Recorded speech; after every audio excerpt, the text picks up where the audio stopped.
Pauzi. Yes. Moving to our main focus. Today we want to speak about the bark cloth. Okay. Or luvugo. Luvugo. Yes. When people speak about the Buganda culture, it so happens that the barkcloth stands out. It always comes up. Okay. Why is it very important? And what does it symbolize to the Buganda? First of all, the barkcloth. As you hear the barkcloth. Yeah. Locally, it's called Urubugo. This is one of the oldest fabrics in the world. Yeah. And for the Baganda, it is something that could not miss in their lives. In the ancient days, or in the old days, during that time when especially the people before the coming of cotton clothes and so on, people never had what to wear. And because the Baganda, we are not like other tribes that carried out pastoralism. In other words, they never had cattle on which they could get the hides. And usually they could improvise with leaves. And so it is believed after the Baganda had seen this becoming intolerant in their lives, it's believed that the people among the Baganda from the Otter clan came up with an initiative of making the barkcloth. Oh, so it's actually made by a particular clan? Yes, it is not just anyone. It is an initiative of a particular clan. And those from the Otter clan are the ones that were the masterminds behind the initiation of the barkcloth. We see it being used in very many occasions. It being carrying a big or a major significance in the lives of the Baganda. Wearing it as a cloth. And even they went an extra mile when they realized that when they lost their beloved ones, the only way they could show love to their beloved one was wrapping the deceased in the barkcloth. And from then, the barkcloth till date carries a very big significance in the life of the Baganda, and now it carries a major significance in the whole world, as we shall be able to see. Oh, I see the certain ceremonies within the Buganda, where you see people clad in the barkcloth. What kind of ceremonies are those, and what will you speak about that as well? Because I think it's not just worn on just any other day, just because it's the cloth that is worn by the Baganda, but there should be a unique tie to those ceremonies with that cloth that I imagine. Actually, the barkcloth, even when you just have a glance on the barkcloth, there's a way your body starts irritating. You see something that is surely unique. There's a way it connects directly to your spiritual life. And maybe you seeing it becomes something that is not obvious in the day-to-day life. The barkcloth accompanied the human from birth to death. Just like we have clothes now, when there is the newborn baby, if they have some blanket or bed sheet, the newborn baby is wrapped, not to be affected maybe by a lot of maybe the air that could harm the baby. So the baby can be wrapped in the barkcloth immediately after birth. That is where that's where it begins from. And in the life of a person, this person wears it. Just like the way you could put on a cloth. Yeah. And when it came to rituals, it is something that could not miss on any ritual or any ceremony. We see it being used by kings, chiefs, and even with the common people. And when you look at the bark cloth that is worn by the king, surely it brings out the respect that any leader could hold. And also rituals like funerals, in case there is birth of newborn babies, ceremonies like coronation, we see the barkcloth being part of all the events that are carried out. And actually the Buganda in their funerals, they even developed a saying in their local language. It's like a proverb. They usually say that atamanyi mpeo ye magombe yamma omufu olubugo. Maybe if you can directly translate it, one would say those that do not know how cold it is in the grave are the ones that can deny a deceased a barkcloth.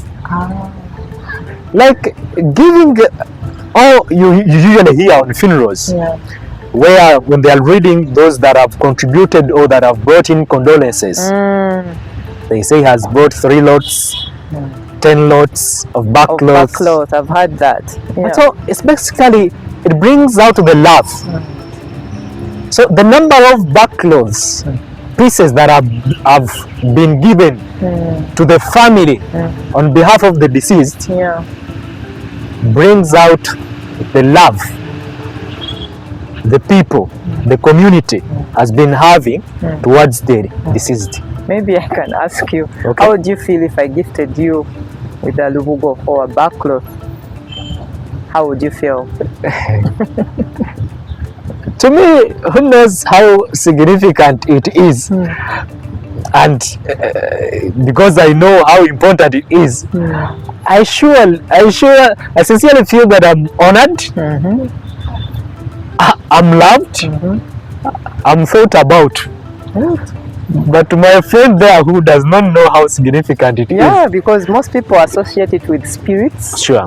And it's something they're like, oh. You know, the human that maybe make either good or bad use of the barkcloth. Yeah. For those that want to engage in superstition, evil practices, they use it.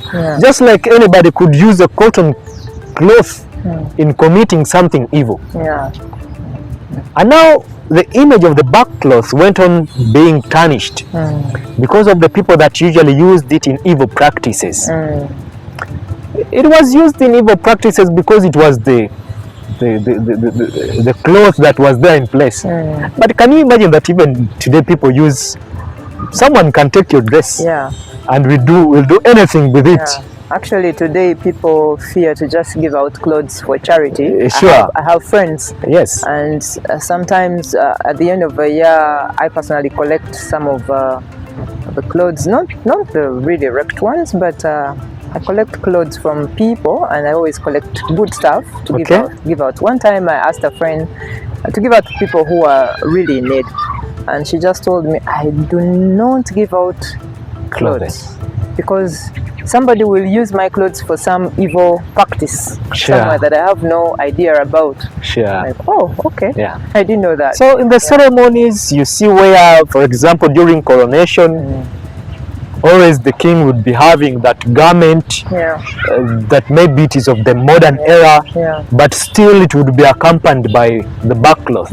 And when you try to observe those functions where the king is, and maybe the chiefs, the people surrounding him, they will always have a barkcloth. And even it is laid down. And in those old days, it was used as a red carpet for the kings to pass.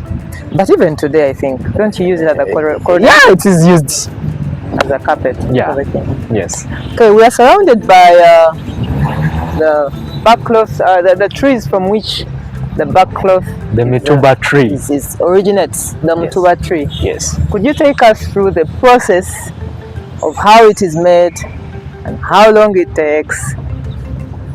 Could you take us through? Yes. So now here we are, as we are in the palace, of course. These are some of the trees that cannot miss. Even long ago, they could not miss in any home of a person. I think at this point we need to just go to one of the trees so that you can clearly demonstrate for us how it's taken off the tree. I shall go towards that.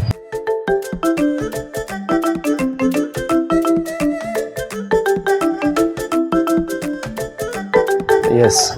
So, you know, the barkcloth is a product that is made from the bark of a fig tree. This is an African fig tree, locally known as Mutuba. Scientifically, it's known as Ficus natalensis. So it's a tree that surely has a great relationship with the man. They connect, give and take, give and take, and it clearly brings out that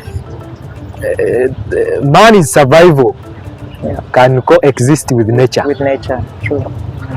And so, as we carry out the process, it has various steps, and these steps are ensuring sustainability, where you can take but not cause harm and extinction. So meaning that much as you take, you have to have it in mind that other people will also use it. So as we look at our tree, the first process we have to search for the tree that is fit maybe to get a harvest from it. However much you could see this one still young, but for purposes of demonstration, you could get a piece and maybe you get the best image or the best picture of what we're trying to talk about. So basically, when you're harvesting, you choose a tree that is fit.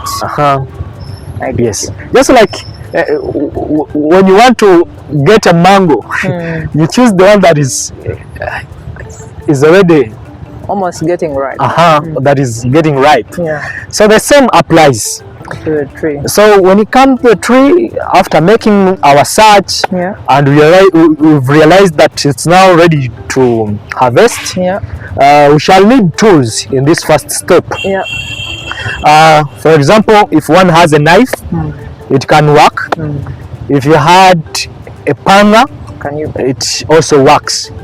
But however, yes, so we have to be careful as we are, as we are making use of this. So like we're having our panga, take it that you have a sharp one.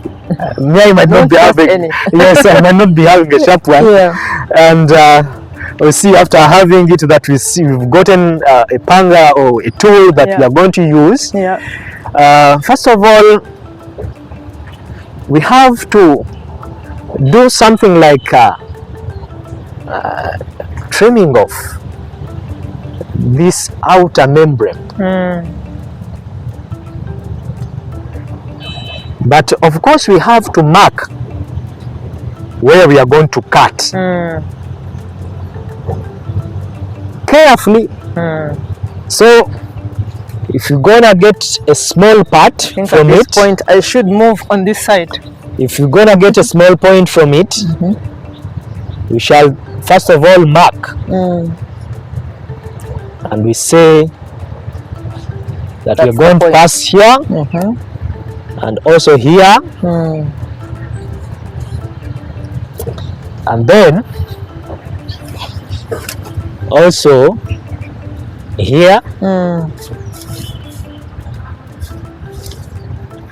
and then here. Yeah. This is something for experiment. Yeah. But if you're going to do or to get the bark from the whole tree, you have to cut rotating. So you get like a full, whole full piece. To strip off that sheet, rotating, and then we shall cut somewhere in order we can get where we can be peeling off the tree, the bark. So you have seen that you've marked where we are going to, the part that we are going to remove. This is the bark, and as I told you that you have to trim off this, the outer, like this. The outer surface is cut off. Strip off this outer.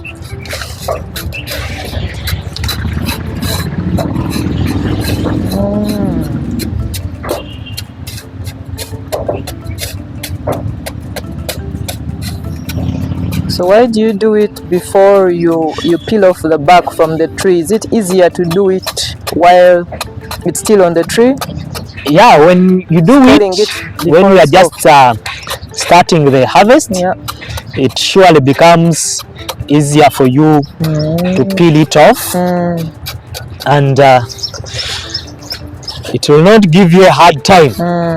But after cutting it off from the tree or peeling it off from the tree, it will surely give you a hard time to do this, what I'm doing.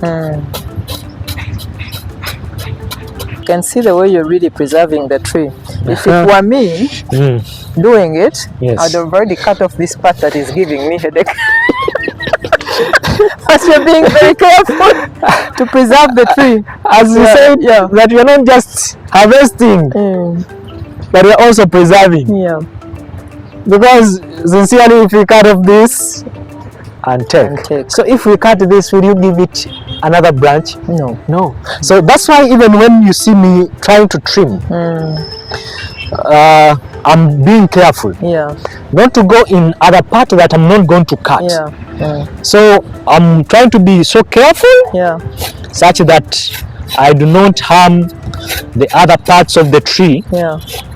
So do ladies also do this, so it's only a man's job in the kingdom? This work was always for men.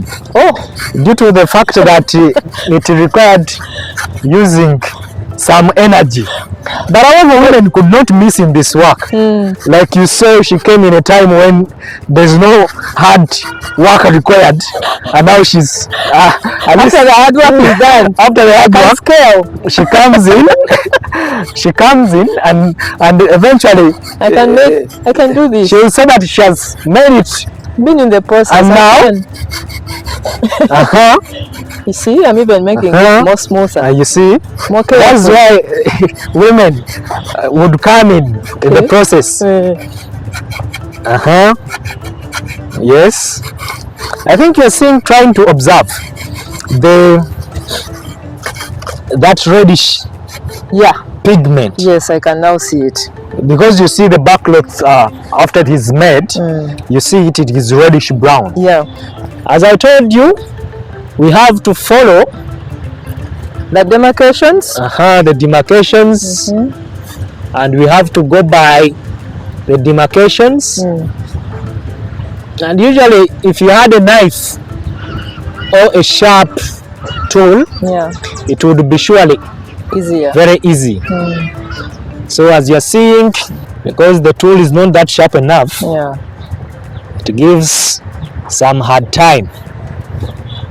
So we are cutting off just a small strip, just for... Yes, we are cutting off the small for demonstration. Strip. Yes, for... But otherwise, while harvesting, it's supposed to be around the whole, the whole stem, right? Yes.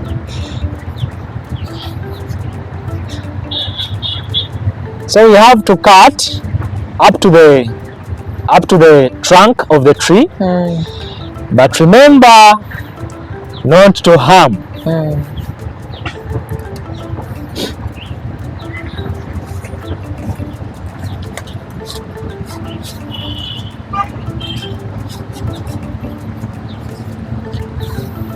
And does it easily peel off, in your experience? First of all, you have to have discipline. As you saw when we are carrying it out. Yeah. When you are trying to remove off that outer membrane, we are so careful. That is discipline. And then patience. It's really patient. You have to be quite patient. Not just that you just come and maybe strip off and everything is done. So you have to be patient and being... And also kind to nature, because you need to... you have to be kind to nature. Because if you're not kind, you may think because it's a tree... It's a tree, it's a tree.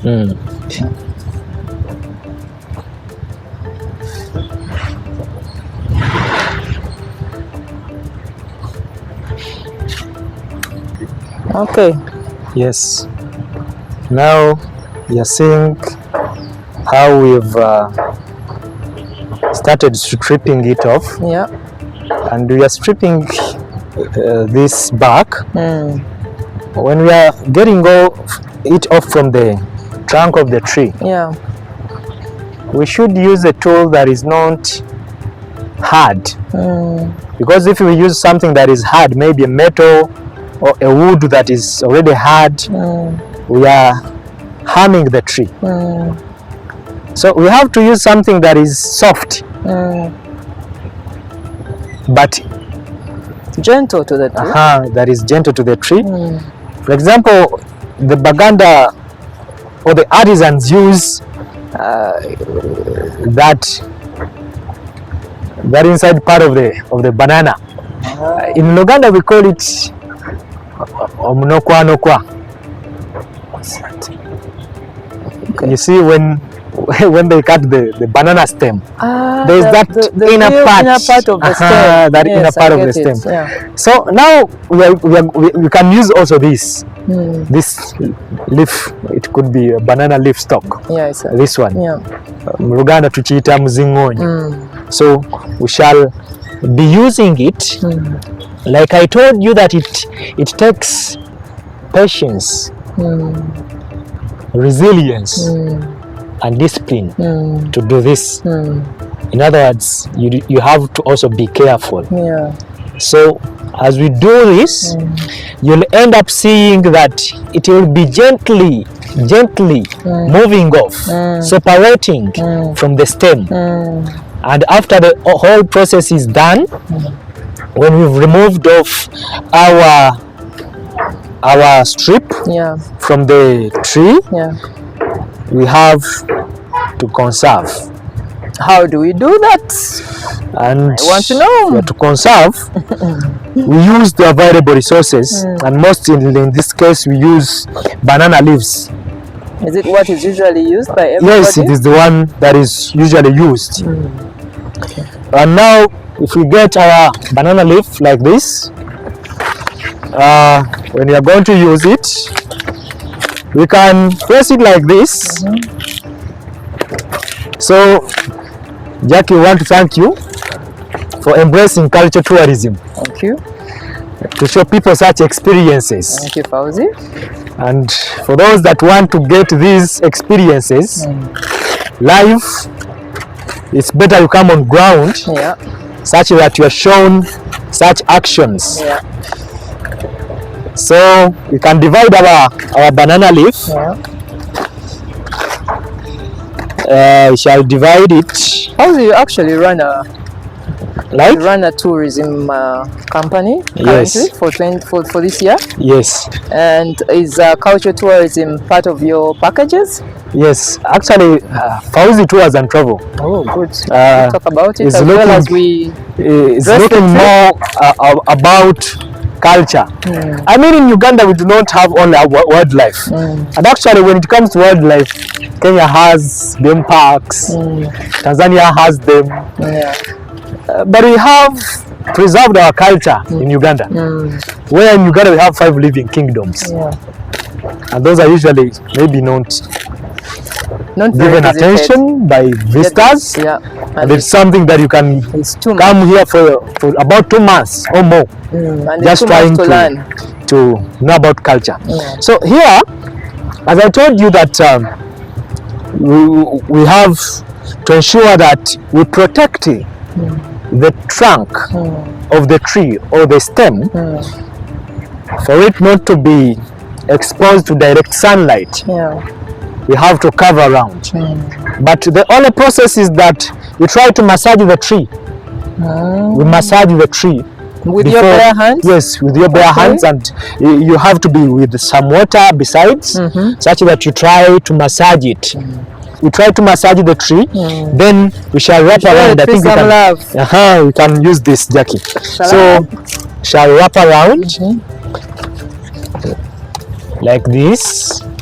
So we're showing the tree some love after humming Yes, it. get to this side. Not really humming. We haven't done so much humming. Yes. Tried to. The tree for it Very itself, it has no problem with you. It's a give Give and take. and take. That's a good practice.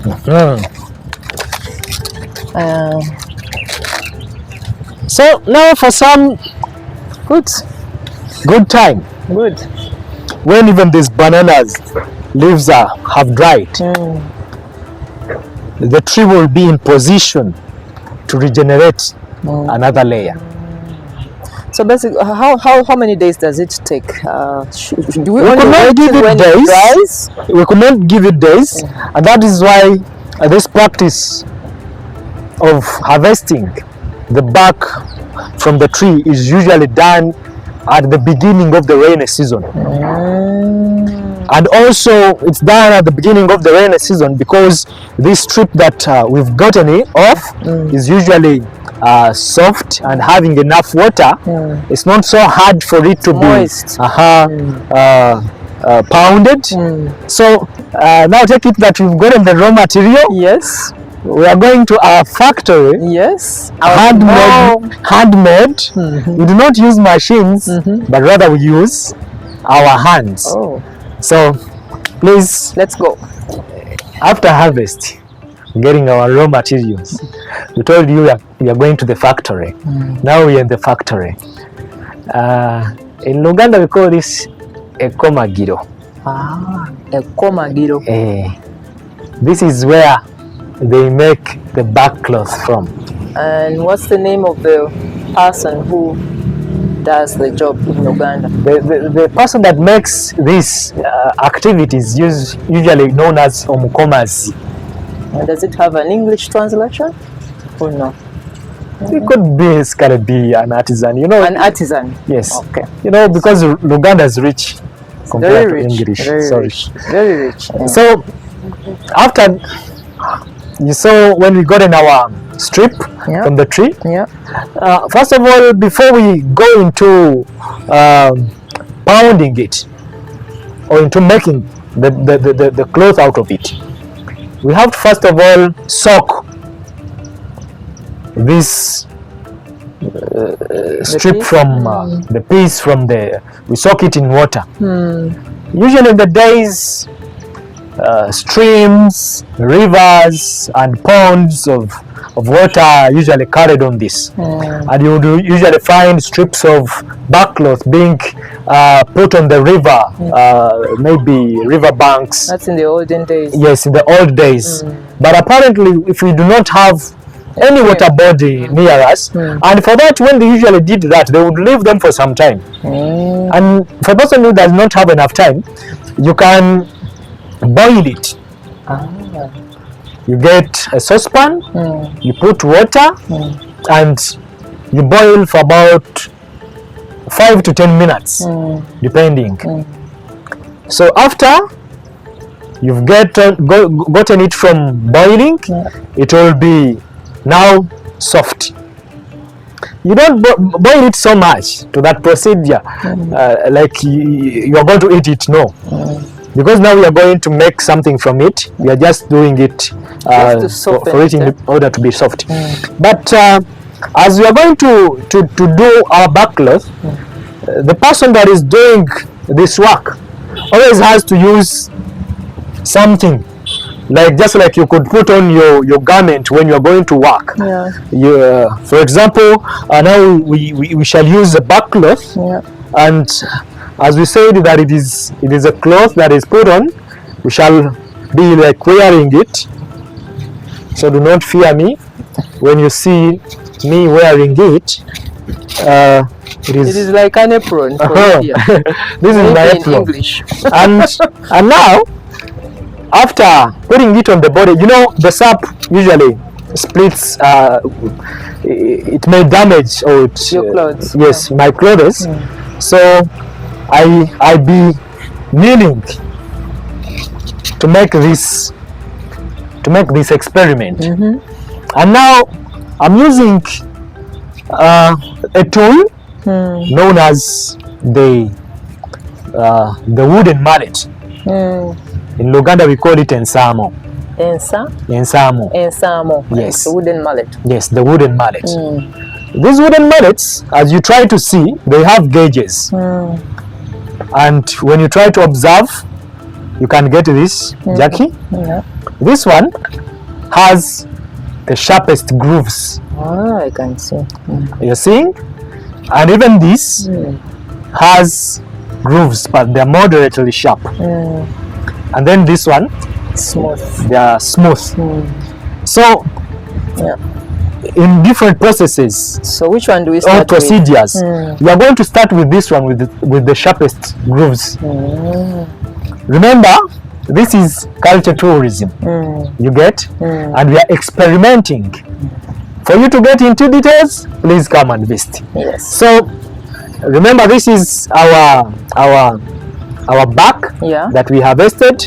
We already boiled it, and now we are putting it on a smooth log of wood. And when we put, we start from the bottom to the top, and we shall get our wooden mallet. Of course, this one has made a lot of them, and that's why you see it being broken. So we shall beat using relative energy, such that when we beat it, we are trying to soften it. We are trying to soften it. Coming from up to down. From down, I mean. From down to? From the bottom. We go like to this. To the top. What started as a narrow strip will eventually begin becoming a wide sheet. So after using this one that has the sharpest grooves, we are going to use this one that has moderate grooves. Then we shall also now use it, because the other one, the main role was just to weaken this sheet. So shall continue with the process as I told you, from the bottom to the top. You have to be careful as you're making it. Then now, after this one has done its role, we shall also get this one that has smooth grooves.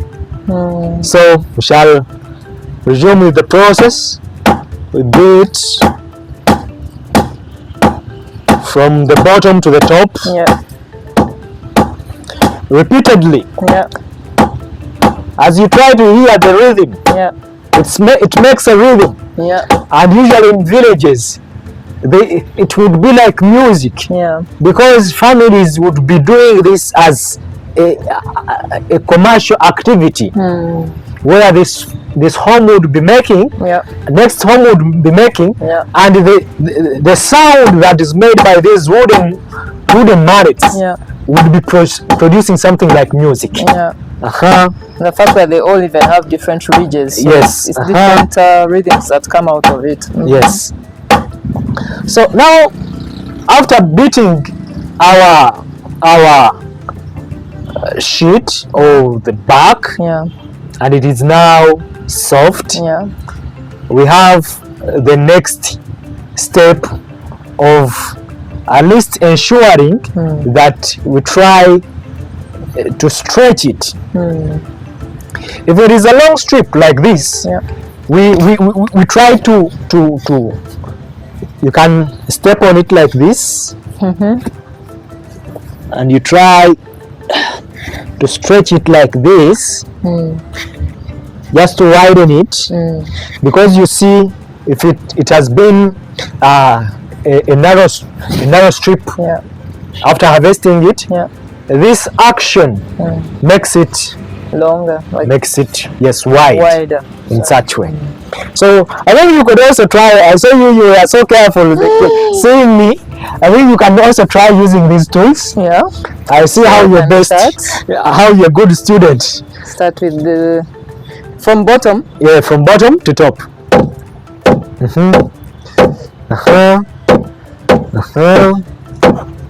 Yes.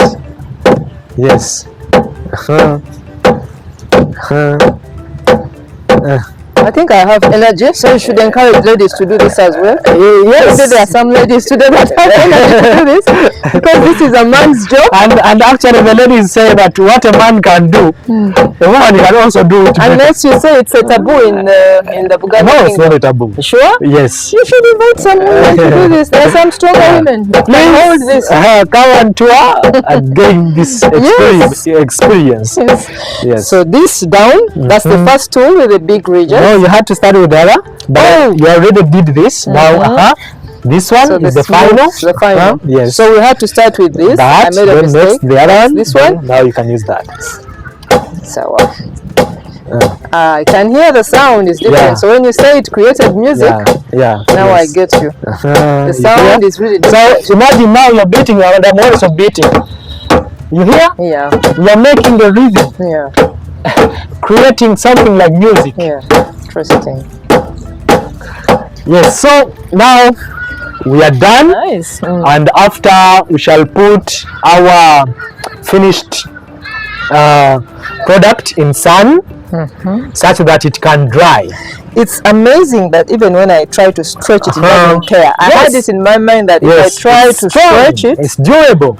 Imagine you're stretching it, it gets wider, it doesn't tear. Yes. That's how so after this fabric is. we shall put it in sunlight, and it will be drying. After drying, we shall be trimming it in just like you're making finishing final touches on our fabric. So it will be ready for use.